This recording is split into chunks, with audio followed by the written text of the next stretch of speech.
बहुविकल्पीय प्रश्न देखेंगे आज। तो ये पहला प्रश्न है, 180 ग्राम जल में जल के कितने मोल होते हैं? तो बहुत ही सिंपल प्रश्न है। एक मोल 180 ग्राम जल में जल के कितने मोल होते हैं? तो यहाँ पे डब्ल्यू भी दिया हुआ है। डब्ल्यू भी कितना दिया हुआ है? 180 ग्राम। और डब्ल्यू भी या W2 हम किसको लिखते हैं? विलेय को लिखते हैं। और इसका आणविक द्रव्यमान या इसको MV से लिखते हैं, मॉलिक्यूलर वेट लिखते हैं। आणविक द्रव्यमान जल का कितना होता है? 18 होता है। ठीक है, कितना होता है? 18 होता है। 18 हमने लिख दिया है। हमें निकालने क्या है? मोल निकालने हैं। तो मोल कैसे निकालते हैं? मोल बराबर होता है भार बटे अणुभार, या हम लिख सकते हैं N बराबर WV/MV। और WV कितना दिया हुआ है यहाँ पे? 180 ग्राम दिया हुआ है। 180 ग्राम दिया हुआ है बटे MV कितना दिया हुआ है? 18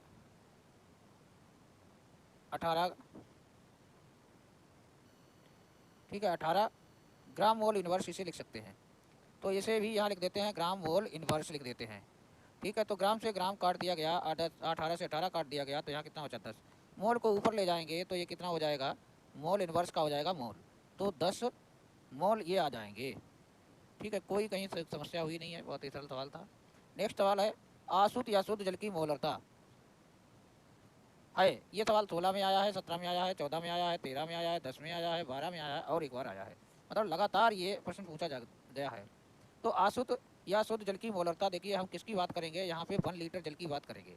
ठीक है, तो 1 लीटर जल की बात करेंगे, इस बात का हमें जानकारी होनी चाहिए। और 1 लीटर जो जल होता है, H2O लिख दें या जल लिख दें, इसमें होते हैं 1000 ml। ठीक है, या हम ये भी लिख सकते हैं, इसमें होता है 1000 ग्राम, ये भी हम लिख सकते हैं। ठीक है, तो मोलरता बराबर क्या होता है? मोलरता बराबर होता है विलेय के मोल, विलेय के मोल, विलेय के मोल बटे बिलियन का आयतन, बिलियन का आयतन लीटर में। ठीक है, या हम ऐसे भी लिख सकते हैं M बराबर, अब विलेय के मोल कैसे निकालते हैं? भार बटे अणुभार किसका? विलेय का। विलेय के लिए लिखते हैं WV/MV, नीचे चला जाता है। टोटल विलियन का आयतन लीटर में, यानी कि VT, और किस में लिखते हैं? लीटर में। ठीक है, अब यहाँ पे M बराबर कितना आ जाएगा? WV कितना है यहाँ पे? 1000 है। 1000 ग्राम हमने रखा है। ठीक है, और नीचे MV कितना है? इसके लिए MV हमने निकाल चुके थे अभी इसी सवाल में। MV यहाँ पे 18 ग्राम मोल इनवर्स, तो 18 ग्राम और मोल इनवर्स। और विलियन का आयतन लीटर में 1 लीटर की बात की गई है। ठीक है, 1 लीटर की बात की गई है। तो इसको जब हम हल करेंगे तो यहाँ पे आ जाएगा, ग्राम से ग्राम आप काट देंगे, मोल को ऊपर लेके जाएंगे। ठीक है, तो ये आ जाएगा 55.55। ठीक है, 3 बार 5 आएगा, तो आप ये भी लिख सकते हैं, 5 6 भी लिख सकते हैं। और मोल ऊपर ले जाएंगे तो मोल हो जाएगा और लीटर इनवर्स हो जाएगा। या इसकी जगह पे हम लिख सकते हैं केवल M। ठीक है, या तो ये लिख दें या ये लिख दें। इसके बाद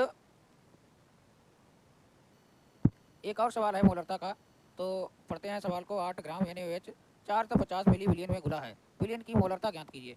बहुत सरल सवाल है। यहाँ पे W भी दिया हुआ है, यानी कि विलेय का भार। ठीक है, विलेय का भार यानी कि WV, यहाँ पे लिख सकते हैं विलेय का भार WV। ये कितना दिया हुआ है? 8 ग्राम। और विलेय का भार और इसका अणुभार भी निकाल लें, NaOH का आणविक द्रव्यमान भी निकाल लीजिए। आणविक द्रव्यमान या इसी को कहते हैं अणुभार, इसे लिखेंगे MV से। तो Na है, Na को आप कितना लिखते हैं? 23 + 16 प्लस हाइड्रोजन है तो 1, ये कितना आ जाएगा? ये कितना आ जाएगा? ये आ जाएगा 40। इसे जोड़ लेंगे तो 40, ठीक है, ग्राम मोल इनवर्स लिखते हैं। ठीक है, तो इससे ये हमने लिख दिया है।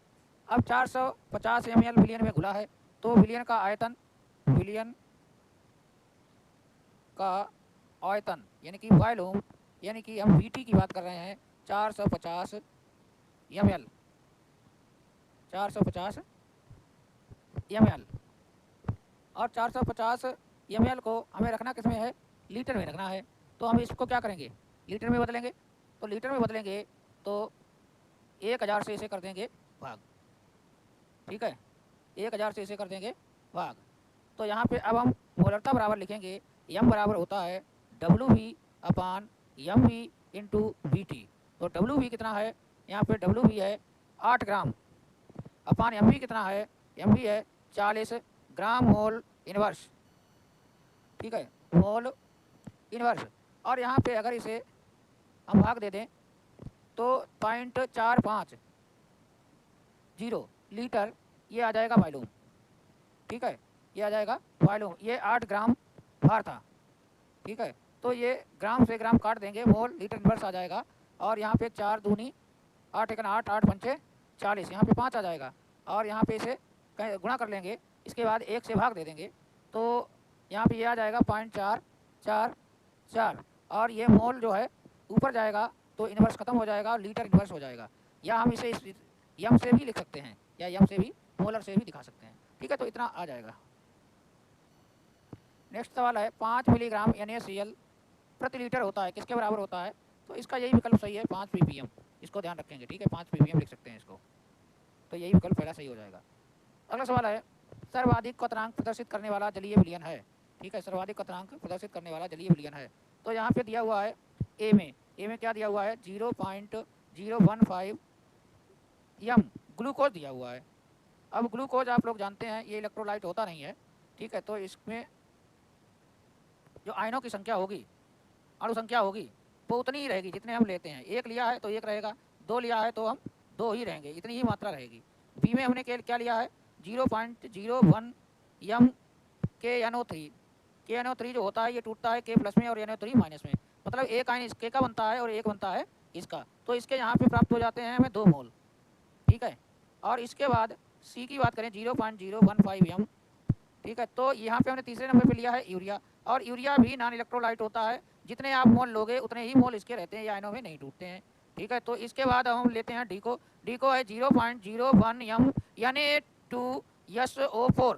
अब Na2SO4 जो होता है, Na2SO4 ये क्या करता है, Na2 जो होता है 2Na प्लस SO4 माइनस में टूटता है, यानी कि 2 आयन इसके बनते हैं और 1 आयन इसका, मतलब 3 आयन इसके बन जाते हैं। तो 0.03, तो आपको इसके 3 आयन प्राप्त हुए हैं, ठीक है।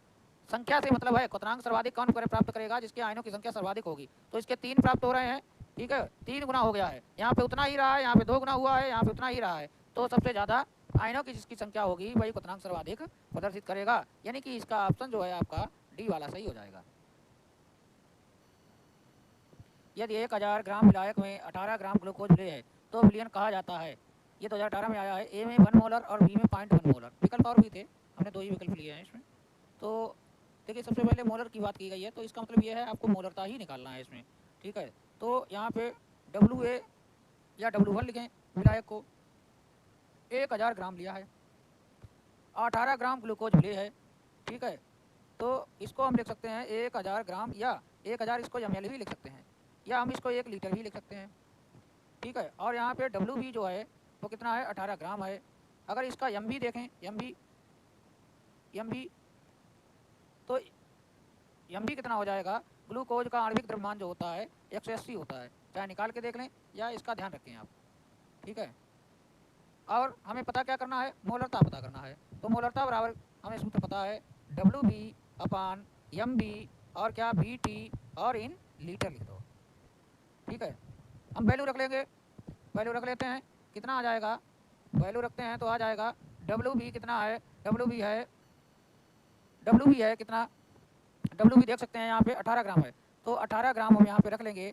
अपान में MB कितना है 180 ग्राम मोल इनवर्स है, गुणे वॉल्यूम कितना है 1 लीटर है। तो ग्राम से ग्राम कैंसिल, 18 से 18 काट दिए तो यहाँ 10 बचे, ठीक है। तो ये कितना आ जाएगा 10 ऊपर 1 बचा, तो यहाँ पे 0.1 हो जाएगा, हम 10 से भाग देंगे तो 0.1 हो जाएगा। मोल को ऊपर ले जाएंगे तो यहाँ पे मोल आ जाएगा, इनवर्स खत्म हो जाएगा, लीटर यहाँ पे इन्वर्स हो जाएगा। या हम ये भी लिख सकते हैं 0.1 यम, ये भी लिख सकते हैं। या हम ये भी लिख सकते हैं 0.1 मोलर, ठीक है, तो ये भी जा सकता है। तो इस हिसाब से इसका विकल्प दूसरा वाला सही हो जाएगा।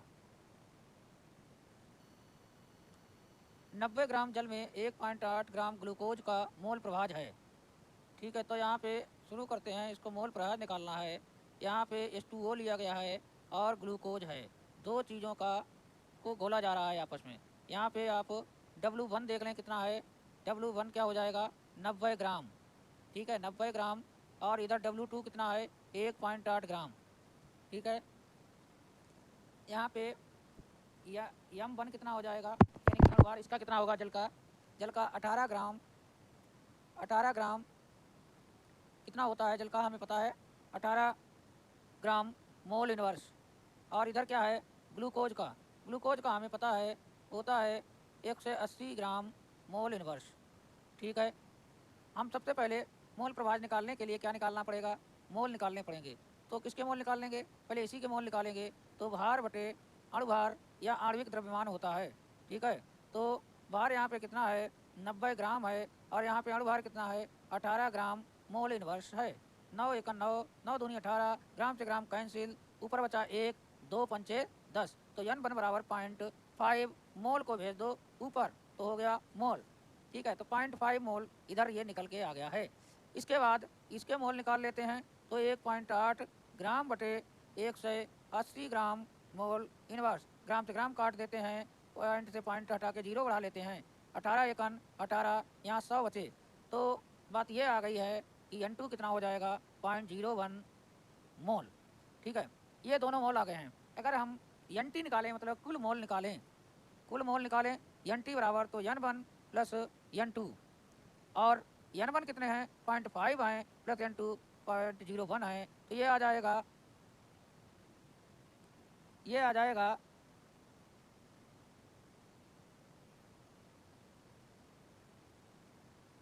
यहाँ पे 18 थे और ऊपर 90 है, 9 नहीं है, 90 है। यहाँ पे हम लोग मिस कर रहे हैं थोड़ा, 9 नहीं है, ये 90 है W1, ठीक है। तो 18 एकन 18, 18 पंचे 90, तो ये 5 मोल रहेंगे। पॉइंट हटा दीजिए, पॉइंट नहीं लगेगा, क्योंकि ऊपर हम 9 कंसीडर कर रहे थे और 9 नहीं है। यहाँ पे W1 90 है, 18 एकन 18, 18 पंचे 90, तो 5 मोल। तो यहाँ पे 5 प्लस 0.011, तो 5.01, ये क्या आ गए टोटल मोल आ गए, टोटल मोल निकल के आ गए। अब हमें मोल किसके निकालने हैं, जगह कम है, यहीं पे देख लेते हैं। जीटा C6H12O6, इसके ग्लूकोज को जिसके मोल निकालने होते हैं उसके मोल ऊपर रखते हैं। तो ग्लूकोज के मोल कितने थे, ये आए थे N2, यहाँ पे ये रख देते हैं, और टोटल मोल नीचे रख देते हैं 5.01। हल कर लेंगे तो आ जाएगा 0.0019। ये इतने मोल निकल के आ जाएंगे, ठीक है, मोल अंश निकल के आ जाएंगे। ये थोड़ा ऊपर उठा देते हैं ताकि साफ दिखाई दे जाए। ये देखो, यही आंसर हो जाएगा इसका। सरल है, ये बहुविकल्पीय प्रश्न है, इसलिए बहुत सरल है। दो द्रवों P तथा Q के वाष्प दाब क्रमशः 80 mm 60 mm है। P के 3 मोल तथा Q के 2 मोल मिलाने से प्राप्त विलयन का कुल वाष्प दाब क्या होगा। तो इस सवाल को देखते हैं, अच्छा सवाल है ये भी। यहाँ पे P मान लेते हैं इसको, और इसको मान लेते हैं, A मान लेते हैं, इसको क्या मान लेते हैं V मान लेते हैं। P तथा Q दिए हैं, तो अच्छा ऐसा ही कर लेते हैं, P इसको मान लिया और इसको क्या मान लिया हमने, Q मान लिया है, ठीक है। या आप इसको मानना चाहते हैं तो A मान सकते हैं, और इसको क्या मान सकते हैं V मान सकते हैं, क्योंकि A और V हम ज़्यादा पढ़ते रहते हैं, वही हमारी आदत में आ गया है। लेकिन इन्होंने P दे दिया, Q दे दिया, कोई बात नहीं है, नो प्रॉब्लम। इसको A भी कंसीडर आप कर सकते हो, नहीं तो यही, क्योंकि हमने P नॉट A पढ़ा है हमेशा। तो P नॉट A इनका 80 mm है, ठीक है, ये दिया हुआ है। और P नॉट V जो है वो कितना दिया हुआ है 60 mm दिया हुआ है। Na दिया हुआ है, यानी कि Na कितने दिए हुए हैं, मोल दिए हैं, ये 3 मोल हैं। और ये कितना दिया हुआ है, Nv 2 मोल दिए हैं। Nt निकाल लें, टोटल मोल दोनों को जोड़ दें, 3 + 2 बराबर 5 मोल, ठीक है।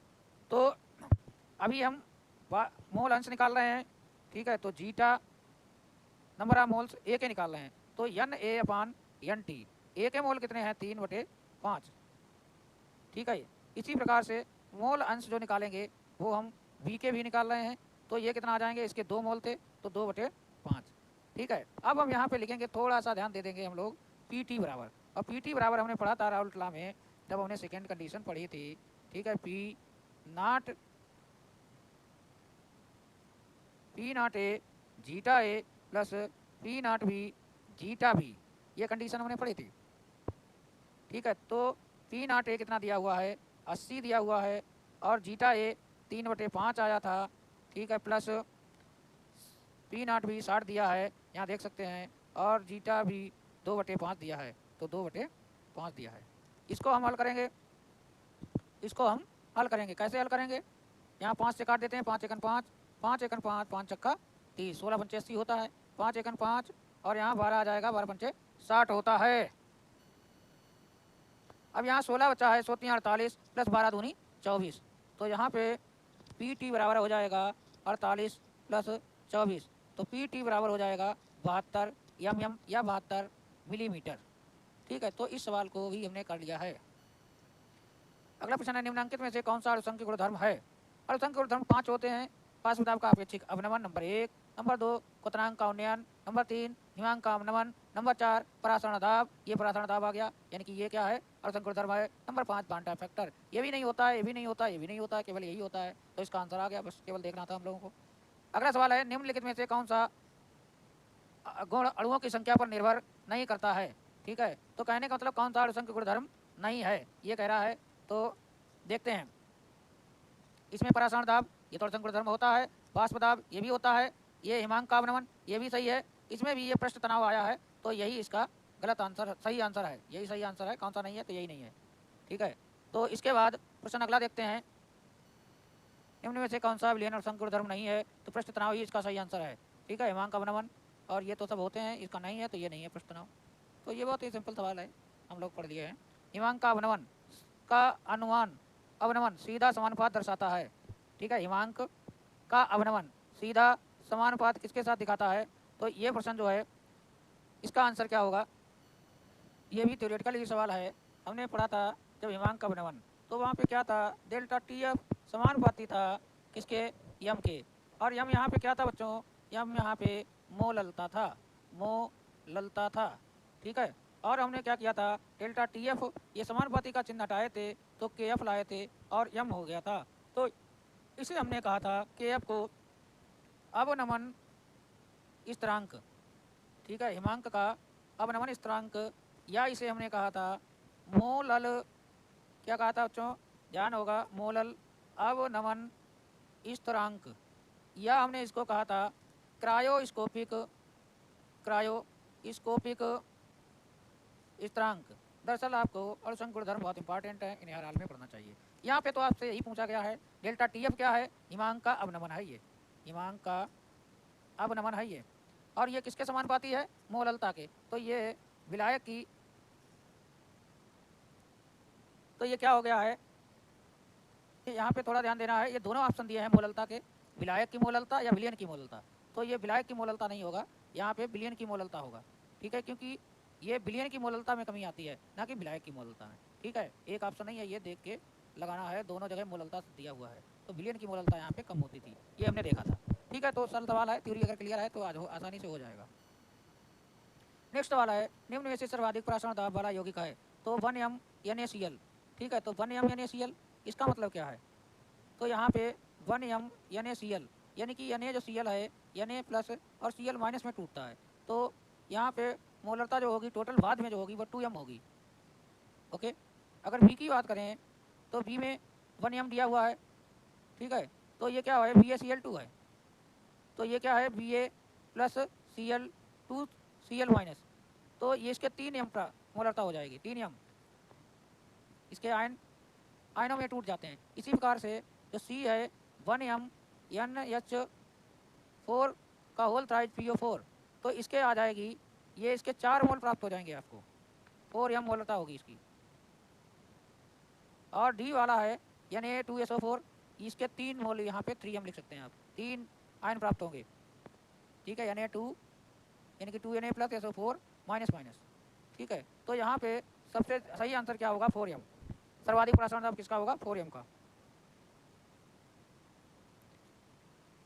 इसी प्रकार से वाष्प दाब न्यूनतम होगा, तो वाष्प दाब न्यूनतम किसका होगा, BaCl2 विलयन का, या फिनाल विलयन का, सुक्रोज विलयन का, या NaCl विलयन का, देखो इसे तो काट दीजिए, इसमें देखना है NaCl और बेरियम क्लोराइड। NaCl इसके 2 आयन प्राप्त होते हैं Na+Cl, और इसके BaCl2 है तो इसके 3 प्राप्त हो जाएंगे। तो यहाँ पे 3 प्राप्त होंगे तो न्यूनतम वाष्प दाब इसी का होगा, इस बात का ध्यान रखना है।